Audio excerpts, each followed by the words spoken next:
I tried to reinstall Python. Now Python 3.11 is not showing at the C path. So I think this question is with relation to the digital twin ADT plugins. Uh, Basically now, since if you are finding that there is a confliction between two different types of Python, so there are two ways to resolve this. The first way I would not recommend, because it is a very long and difficult process of kind of overriding Python 3.11 with the older version of Python. So a simple solution that I will recommend for this is you simply take both the Python installations that you have and simply delete both of them. And firstly, you will want to install it from your add or remove program section in the control panel.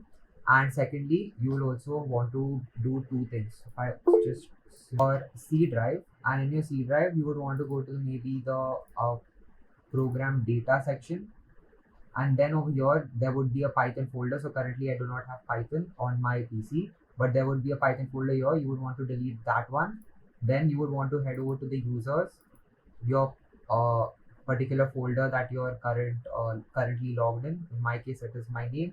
And then within that you would want to go to app data local, and again you would find a Python folder here as well. So you would want to delete those two folders as well. And then finally you would want to head over to your environmental variables, and under your system variables inside of path you would want to remove the Python path environment variable from here as well. So these are the three different things that would cause a confliction between your old Python and your new Python that you're installing. So once you've deleted all these three different folders, then once again you can simply head over to your Google or anywhere else and simply just install Python 3.11. Make sure that your save location is your C drive, and then you can just simply open up the command line prompt and type in Python, and it should show up the Python 3.11 version in your C drive.